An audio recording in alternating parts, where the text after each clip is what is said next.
What are you doing here? It's 7:30. Do you sleep this late every day? Well, We don't want a president that spends half the day sleeping. President of what?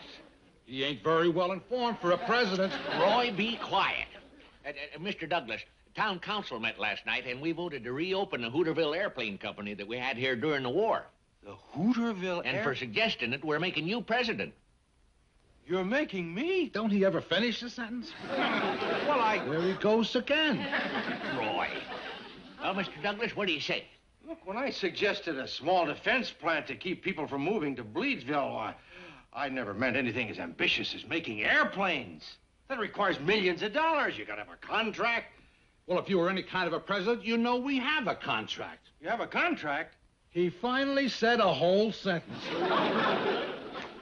We sure have, Mr. Douglas, with the United States Army. During the war, they gave us an order to build 32 planes, and we only built 26 of them, so we still have 6 more to build for them. You have 6 more to build for them. That's what he said. You don't have to repeat everything. What are you going to use for a factory? Well, same as we did during the war, Simpson's barn. All we got to do is get Simpson's cow out of there.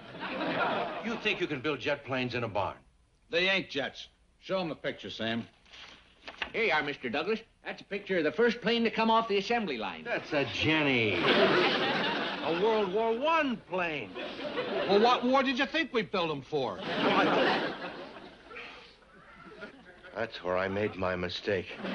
Mr. Drucker, look, you're a sensible man. You say you have a contract. That contract was made in 1917. It's null and void by now. No, it ain't. Show him the contract, Sam. On the last page, clause 47.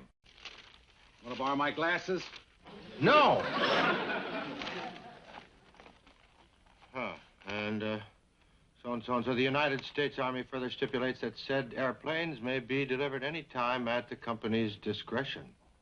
This means they didn't specify a delivery date. Read on. So it's further agreed that this contract is irrevocable and cannot be canceled by either party for any reason. How did you get the Army to sign a contract like this? Brad Fenton rammed it through. And old Brad, he was sure a great rammer. They don't make rammers like Brad anymore. Well, you better get dressed. We got a lot to do. Yeah, we got to clean up the barn. We got to put the ad in the paper, write the letter to the Air Force in Washington. You're writing a letter to the... He's starting again. We got to let him know we're going to fulfill the contract. Oh, boy.